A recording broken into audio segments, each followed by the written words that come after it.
Welcome to the Occupational Safety Leadership Podcast, episode number 27. This is a continuation of 26, where we talked about the Safety Training Needs Assessment. This is part two of a three-part series. And in the first part, we sat down and broke down the 6 steps. We're going to continue on the 6 steps, but we're really going to focus in on step 1, 2, and 3. Really sit down and figure out why that we're doing it. So I'm a really big proponent on there has to be a reason why. There's just not endless time and energy in the workplace. So let's get started. So do a little recap very quickly. 6-step process that we talked about in episode 26. Step 1, identify the safety hazards and risks. Step 2, identify the training needs. Step 3, determine the training objectives. Step 4, develop the training program. Step 5, implement the training program. And step 6, evaluate. Like all things, you have to go back and evaluate.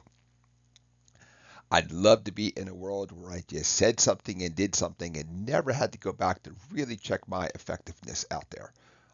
But we always have to go back and really evaluate the training program, evaluate the effectiveness of the plan we put in place.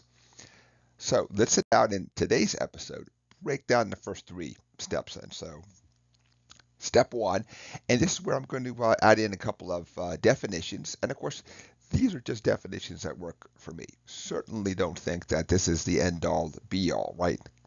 Use this as a stepping stone. You can 100% copy it or add it, modify it, anything that meets your needs for your company, because it's not my needs and my company. So let's sit down and break down the first one. Identify the safety hazards and risks.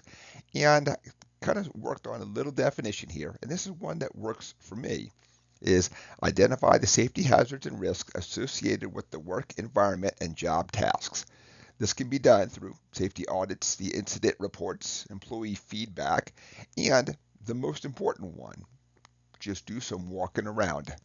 Just walk around and say, I see a hazard, I see a risk, I see how are we going back and mitigating this. And in an ideal world, we eliminate the risk, but maybe there are some things that we actually can't. So how do we go back and lower the consequences, the probability, the likelihood this is going to happen, the severity if it does happen? How do we have it as least severe, as possible? Step 2, identify the training needs. So this is another definition. Determine the training needs based on the identified safety hazards and risks. Okay, so we've looked at that.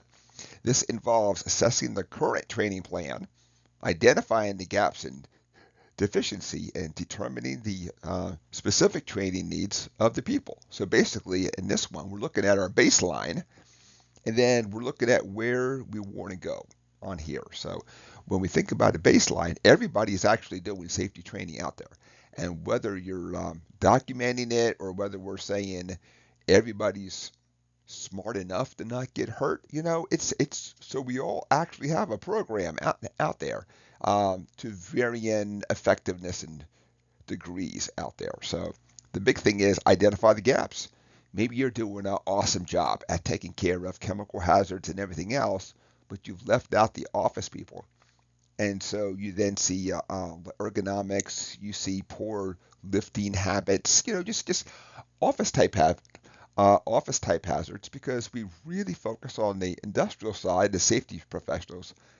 Correction, I focus on the industrial side, and not that office workers don't have hazards, but I typically think about them being less severe. So I know I have to go back and address their needs also at the same time.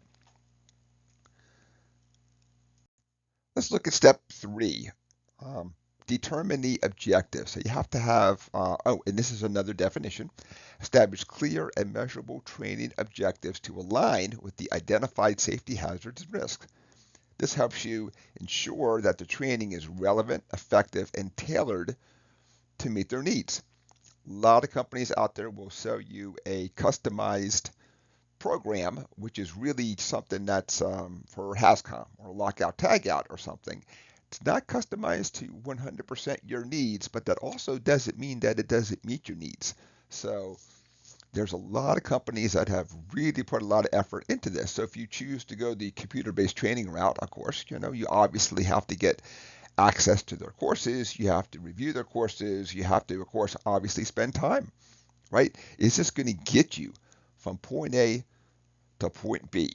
You know, so, and if there's just something out there that is just not, you just literally can't find anything, probably going to have to bring in a consultant, do your own homegrown training. That's always a option too. Um, I know that as safety professionals, we're being tugged in a lot of directions. So anytime that we can automate a process, of course, that's going to be a win-win for everybody. There just literally are some things that you just really can't automate that you're going to have to really sit down, literally get your hands in the dirt, get your hands dirty, and really look at these items out there.